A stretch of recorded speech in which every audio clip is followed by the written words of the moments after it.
Here's everything you need to know when bulking with calisthenics. And I'm talking about how to actually put on size and strength during your bulk without hindering your calisthenics progress. Or even worse, undergoing that dreadful bear mode bulk that bodybuilders undergo, which is exactly why I'm going to be doing another video analysis over Revival Fitness's video where he talks about just the mistakes that people need to avoid when it comes to bulking with calisthenics. So let me stop yapping and let's get right into this video. I talked about the rate of gain before when it comes to bulking, where calisthenics are going to be harder given the fact that your weight is going up.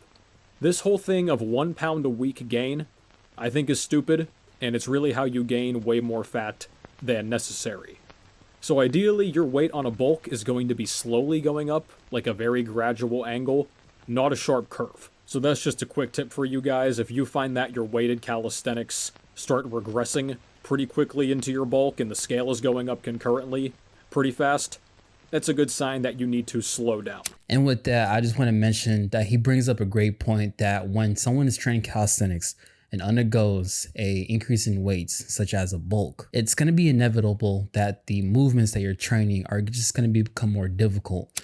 It's pretty much just the natural process of doing weighted calisthenics. You're adding more weight to your body weight, which thus will have a direct correlation to your relative strength.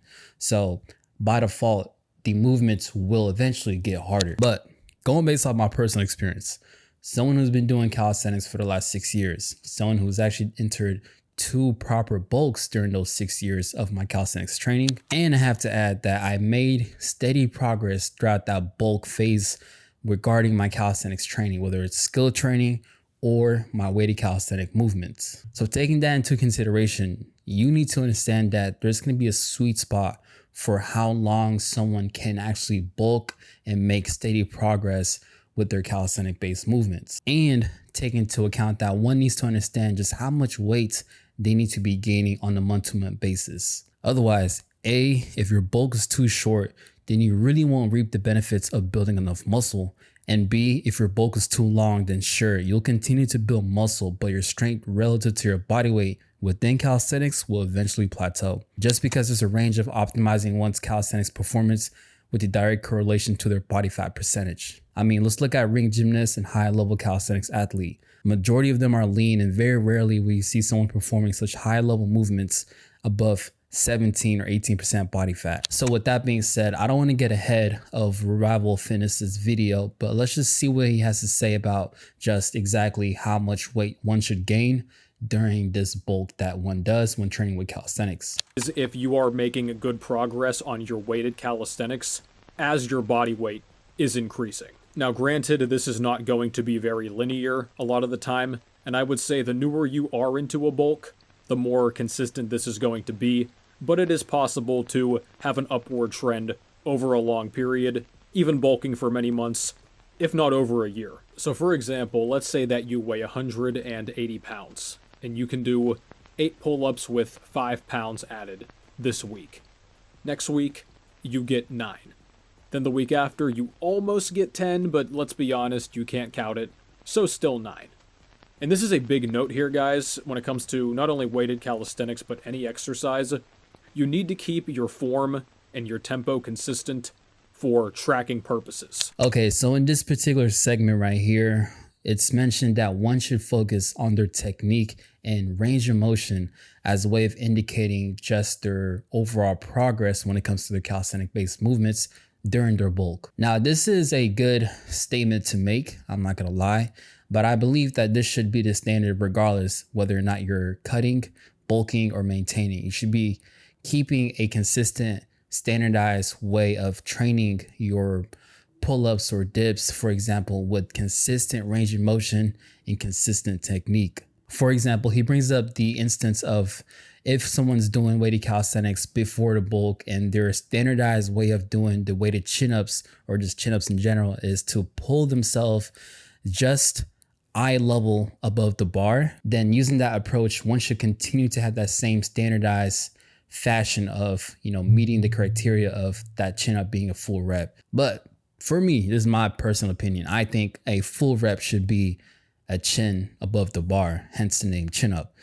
But let's just stick to what he standardized, right? Eye level above the bar, which is cool. But regardless, if you're doing eye level above the bar or chin above the bar as your standardized way of measuring your range of motion and technique, then this should be done before the bulk, during the bulk, and after the bulk. It doesn't necessarily matter. So do not count reps that doesn't meet your existing standardized range of motion.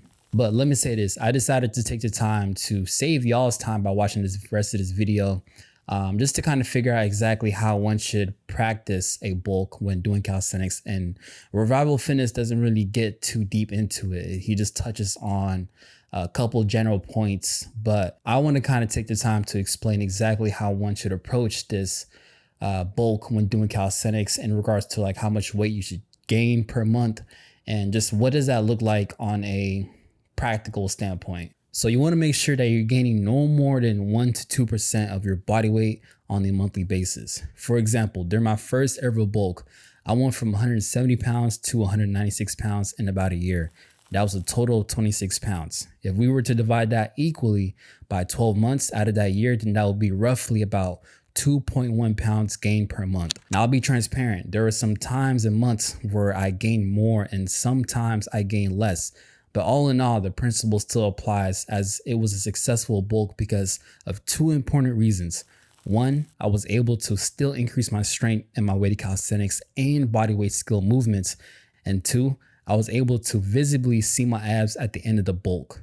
Now, these two indicators right here were very easy to track and definitive for wavering any kind of doubts that I had if this bulk was successful, whether or not I deviated away from the plan, if I gained too much weight, just because I was able to make clear strength progress in my weighted calisthenic movements and skill movements and also maintain visible abs, which for me, that was like a big component to whether or not I was getting too much weight or too little weight in terms of like how much weight I should gain per month. Now, one could just say like, okay, what made you want to stick to 1 to 2%? Why not go any higher? Why not go any less if there's any less to go from?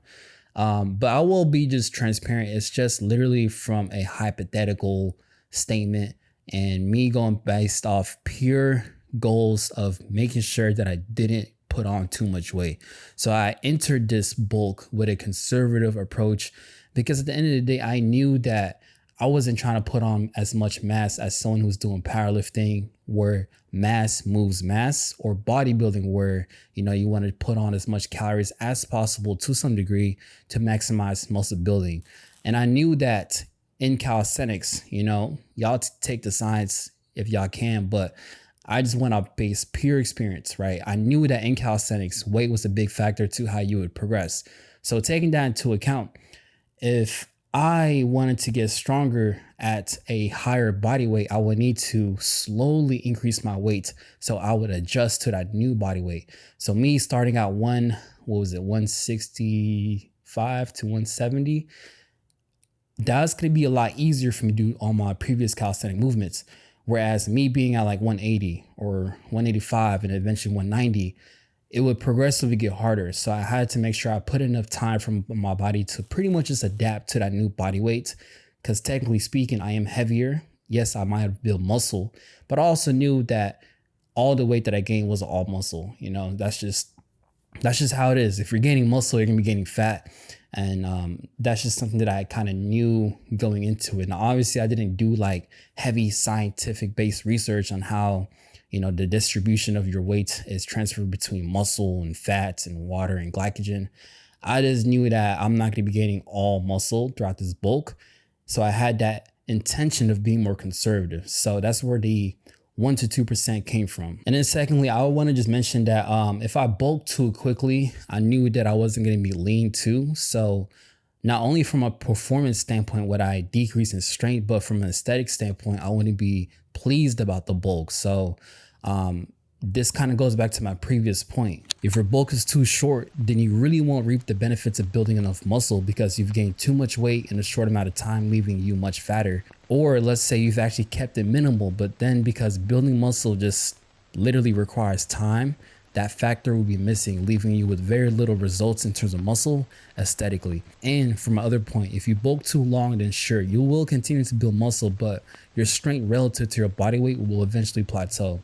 Something that I started to notice once I started to bulk closer to that 1 year mark. My body just needs to enter a maintenance period, get used to the new body weight that I'm training with, so that the strength that I acquired wouldn't be totally lost. Which, to my surprise, once removed the option to be in a calorie surplus and instead reverted to intuitive eating, I was actually able to lose some weight, probably mainly water weight and glycogen, but definitely a little bit more fat as well. Which gave me the ability to retain the fullness and just overall size, but just this time being a little bit leaner because I was technically speaking eating less calories, maybe closer to maintenance calories, give or take, like a new maintenance calories at a heavier body weight. So yeah, that's pretty much the thought process that I took in terms of how I got that 1 to 2% weight gain per month from your total body weight. Now, I do want to mention this fact too. I think it's kind of important to note out. There's something called diminishing returns in terms of how much progress you can make, and whether it's strength progress, muscle building progress as a natural athlete over the course of your training career, right? So I also kept that in mind as well, maybe more recently. So the stats that I gave y'all, me going from like 170 to 196, that was around like the year of 2 of my training lifting career, right? So I was pretty much a novice, a newbie. So I gained a lot of muscle, I gained a lot of size without really putting in too much effort. This was all accomplished in 1 year. So putting on about 26 pounds, but still being lean in about a year, that's a lot of progress to be made. Now, my second bulk was more so closer to like year 5, maybe. I'm not sure, maybe 4 or 5, give or take. So I put in more years, right? And if we take diminishing returns into account, that means I'm expected to make less gains in a sense, like the amount of weight that I can gain relatively to what I've gained from that first bulk in year 1 or 2. It's not going to be as much as me doing it in the later half or later stage of my career at year 4 or 5, which is very true because I actually probably went from only 180 to bulk about, I think it was like 200 tops, right? So that's about 20 pounds. So there was about a 6-pound difference between the two bulks, but it was still the same duration. I bulked for 1 year, but I just literally capped out at 200 pounds, just how I capped out at 196 for my first bulk. So I wanted to kind of just mention that, yes, you can do the 1 to 2% route, but there's going to be a time and place where you might need to be more conservative as you do a more experienced season bulk as you go into your later half of your training career. So if I were to enter another bulk, like a third bulk in year 6, then I will probably just do no more than 1% of my total body weight to gain per month, just because I know that I'm going to get diminishing returns. Even like I'm gonna get less returns following that diminishing returns principle. So instead of me gaining 20 pounds, like my second bulk, I would probably gain like maybe 15, 18 pounds for a proper year-long bulk. I don't know. This is just me speculating, but the principle of diminishing returns in terms of your training is very true and accurate. Now, in terms of how much you need to gain per body weight in terms of percentage, I don't exactly know, but yeah, I'm just kind of prosing this out for y'all so y'all can kind of take note of it if y'all are at the same stage as me. But hopefully that made some sense. I just like to kind of give different scenarios, different perspectives when it comes to making these kind of video approaches, just so y'all get a better understanding of what it is that I'm talking about and how you can apply it to yourself. But hey, what do I know? If you want to see more content like this, be sure to follow, man. I'm the Tough Fitness Scout, shit, no cap. Cobra trains. He's up next. Make sure y'all subscribe to him. He's number one out here. He's the toughest fitness guy out here.